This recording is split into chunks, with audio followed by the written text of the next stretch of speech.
আজ শুধু বিএনপি নিয়েই কথা।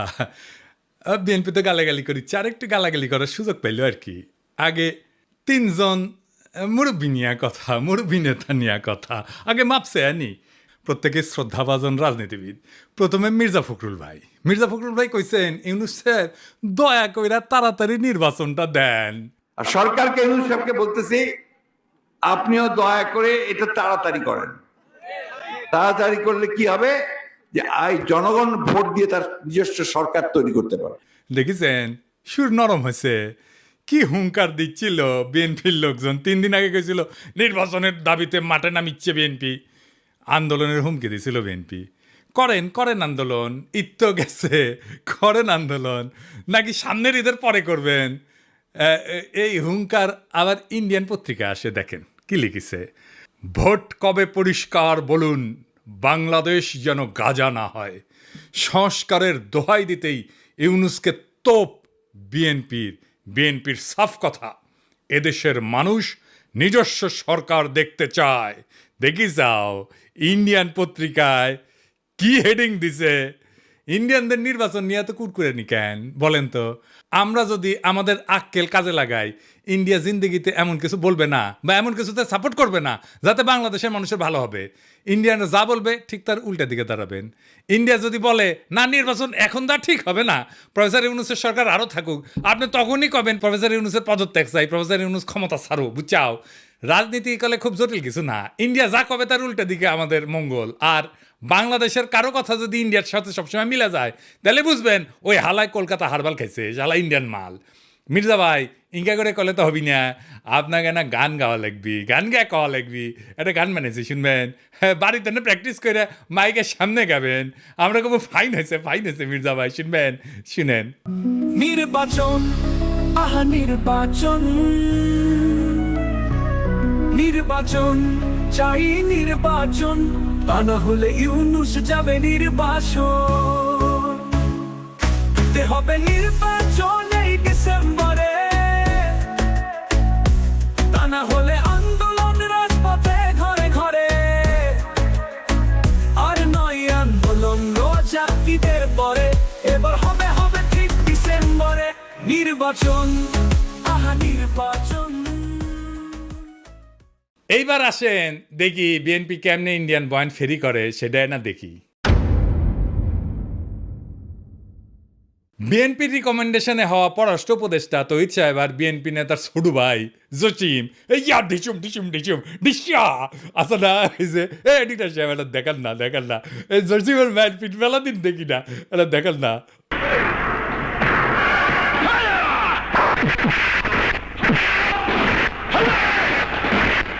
আর দেখি যাও ক্যাঙ্কা হিরোইনছি। এই জসিম কইল যে 1971-এর জন্য পাকিস্তানে ক্ষমা চাইতে হবে। তো এটা তো আমি আর ইন্ডিয়ান বয়ান। তো এই পানি পড়া সে কই থেকে আসিছে?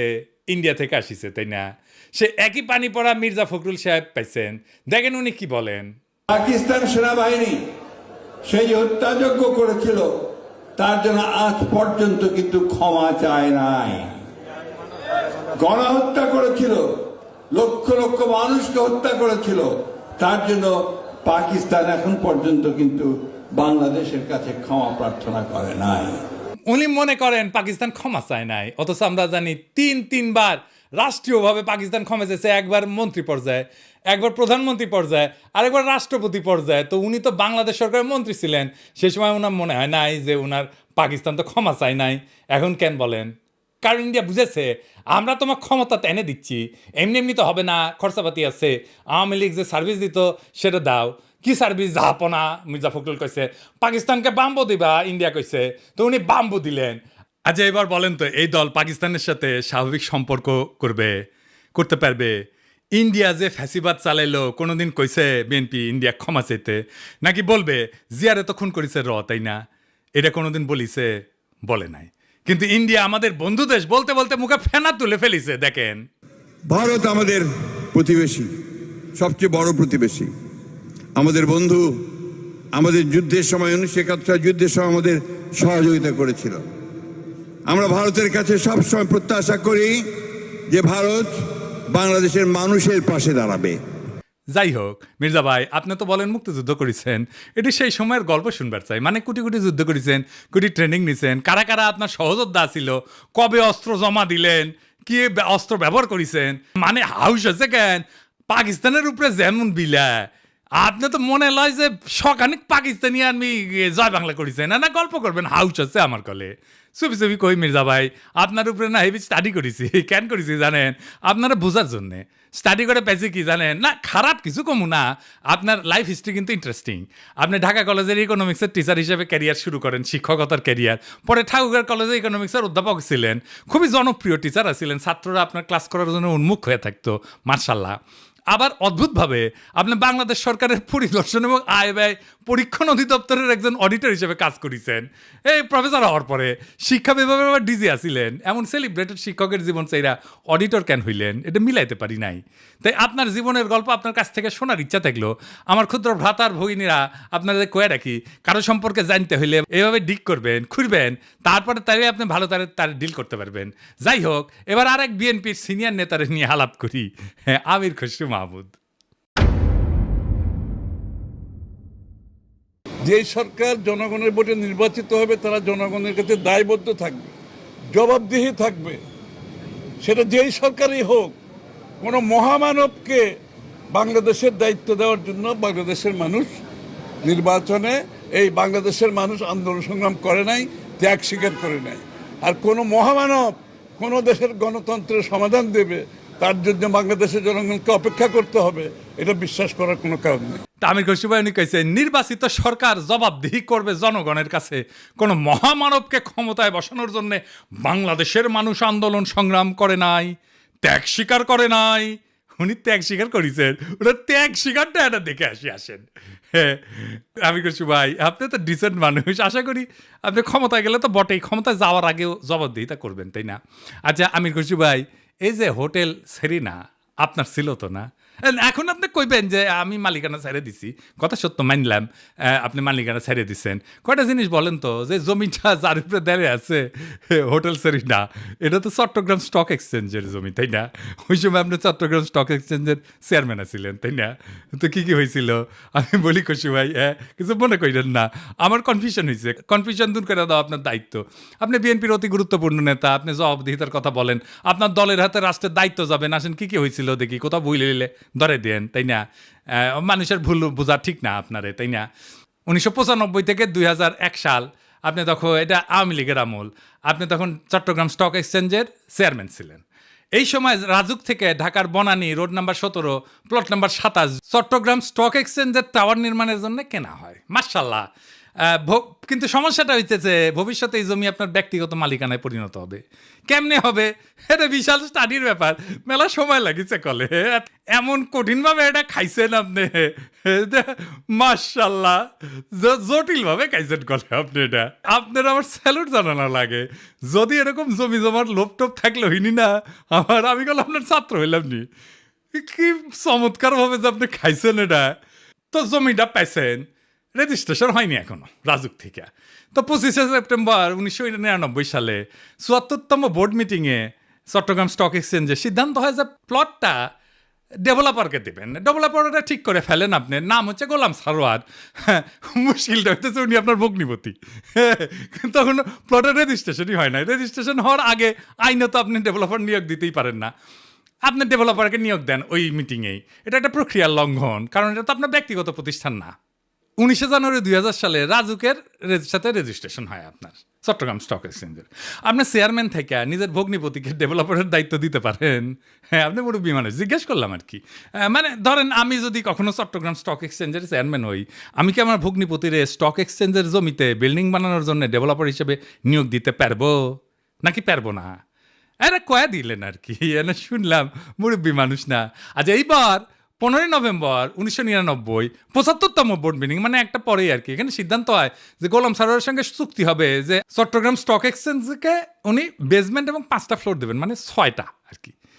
ভালো কথা, এই 5টা ফ্লোরের কথা মনে রাখেন, বেসমেন্ট ছাড়া 5টা। হ্যাঁ, এরপর 13 ফেব্রুয়ারি 2000 সালে চট্টগ্রাম স্টক এক্সচেঞ্জের বোর্ডকে পাশ কাটায় স্টক এক্সচেঞ্জের সিইও ওয়ালিউল মারুফ মার্টিন এবং গোলাম সারোয়ার আপনার ভগ্নিপতি, এই দুইজনের মধ্যে একটা আনরেজিস্টার্ড চুক্তি হয় যে চুক্তি কখনো রেজিস্ট্রেশন হয়নি। আপনি আগে বোর্ডের মিটিংয়ে ডিসিশন নিয়েছিলেন 5টা দিবেন ফ্লোর, এইখানে আপনি লিখলেন 4টা ফ্লোর দিবেন। হ্যাঁ, এটা কমে গেল আর কি। এইটা অবৈধ চুক্তি এবং জালিয়াতিপূর্ণ চুক্তি। এইখানে পেনাল কোড 467, 468 এবং 471 ধারা লঙ্ঘন হয়েছে। হ্যাঁ, আইনের ভাষায় কইলাম আর কি। তো 74 এবং 75তম বোর্ড মিটিংয়ে গোলাম সারোয়ারকে ব্যক্তিগতভাবে ডেভেলপার হিসেবে নিয়োগের আলোচনা হয়, কিন্তু সিইও যে সিগনেচারটা করলো না যে 4টা মিটিংয়ে, ওইখানে হোটেল সারেনার মালিক হিসাবে তার সাথে এগ্রিমেন্টটা হইল। সারেনাকে তখন হয়নি যখন আপনি বোর্ড মিটিং করেছেন, বুঝছাও। তো এই সিইও ওয়ালিউল মারুফ মার্টিন সে বোর্ড মিটিং উপেক্ষা করে সারিনার সাথে একটা চুক্তি করলো। সে কি পারে? হ্যাঁ, পারে না, তাই না? যাই হোক, স্টক এক্সচেঞ্জের তরফ থেকে আনুষ্ঠানিক বা বৈধভাবে সারিনাকে কোনো দায়িত্ব দেওয়া হয়নি, তাই না? হ্যাঁ, বোর্ডকে পাশ কাটায় যে আপনি সারিনাকে দায়িত্ব দিলেন, এটা আপনি পারেন না।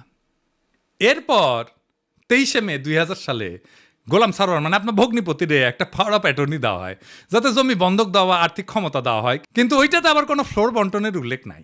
এই চুক্তিতে বোর্ড অনুমোদনেরও উল্লেখ নাই। 10ই জুলাই 2000 সালে আপনি এবং বাদী আপনার স্ত্রী সারিনার 50% শেয়ারের মালিক হয়ে যান, কিনে নেন আর কি। কী টাকা দিচ্ছেন কে জানে। হ্যাঁ, ভগ্নিপতিকে রাস্তা তৈরি করে দিচ্ছেন, এখন নিলেন শেয়ার। 2010 পর্যন্ত হোটেলের মালিকানা ছিল আপনার। এইভাবে প্রাতিষ্ঠানিক সম্পদকে পারিবারিক ব্যবসায় রূপান্তর করে ফেললেন। এটা একটা জ্ঞাত ষড়যন্ত্র, ইংরেজিত কয় ক্রিমিনাল কনস্পিরেসি। ইংরেজিত যেহেতু কইছে ঠিকই কইছে। হ্যাঁ, 20শে নভেম্বর 2004 সাল রেজিস্ট্রেশন হয় জমিটার গোলাম সারোয়ারের নামে। অদ্ভুত ব্যাপার। তবে দলিলে সম্পূর্ণ ভবনের উল্লেখ নাই, দামে ব্যাপক গড়মিল দেখানো হয়, এটি সরকারকে রাজস্ব ফাঁকি দেওয়া হয়। দলিলে প্রকৃত দাম না দেখানো পেনাল কোডের 420 সিটিং এই ধারার আওতায় পড়ে। এইবার ভবন নির্মিত হয় আলহামদুলিল্লাহ। হ্যাঁ, জিলাপি টিলাপি খাওয়া হয়, বিলার টিলার দেওয়া হয়। ভবনের অনুমোদন ছিল কত? 15 তলার। আপনি ভবনটা বাড়াইছেন কত?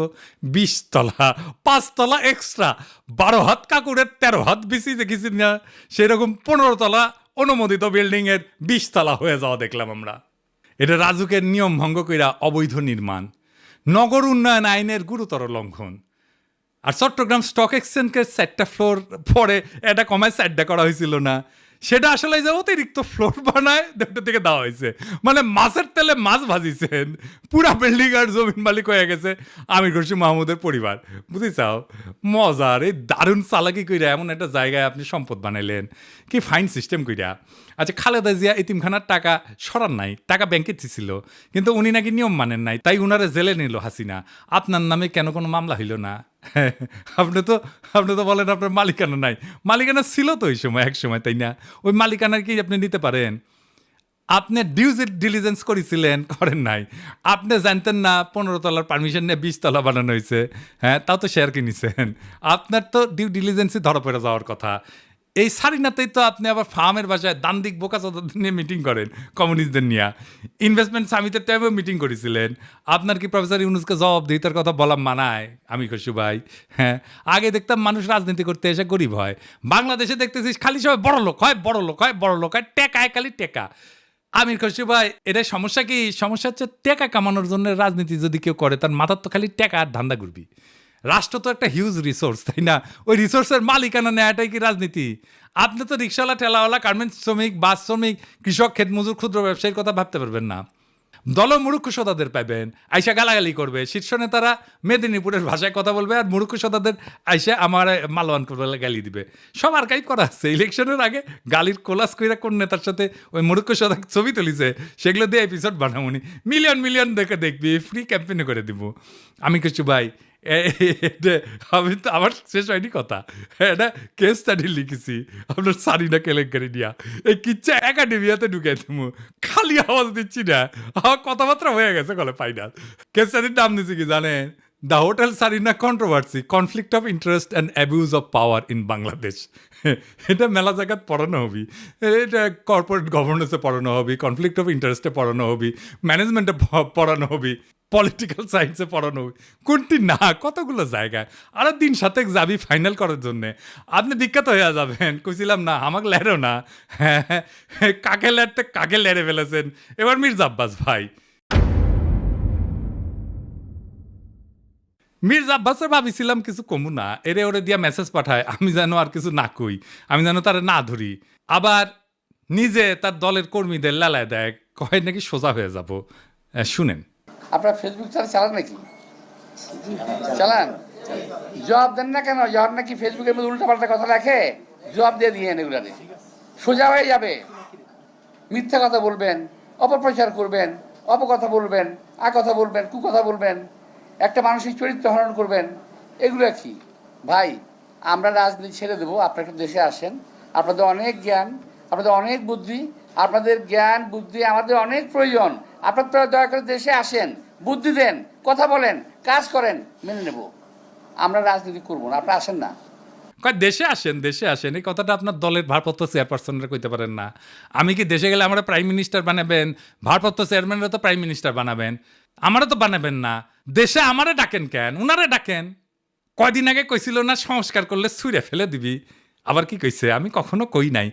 2 দিনে কথা ঘুরে ফেলছে। কে সোজা হয়ে যায় দেখি চাও কে সোজা হয়। হ্যাঁ, দেশে দাগ ইচ্ছে যে ভাবিচ্ছে যে দেশে গেলে দাবরানি দিবি, আমাকে দাবরানি কেমনে দিবি জানেন? এই যে তার দলের নেতা স্কুল শিক্ষকের কলজা টেনে ছিঁড়ে ফেলাতে চায়, দেখি চাও। টানি ছিঁড়ি ফেলবো, একবারে টানি ছিঁড়ি ফেলবো তোমার। সেনো তুমি সেনো, চলো তোমার খারাপ খুব আমাদের একবারে নিশ্চিন্ন করে দিব তোমার। কি বলে কথা বলো তুমি? সেনো বিগ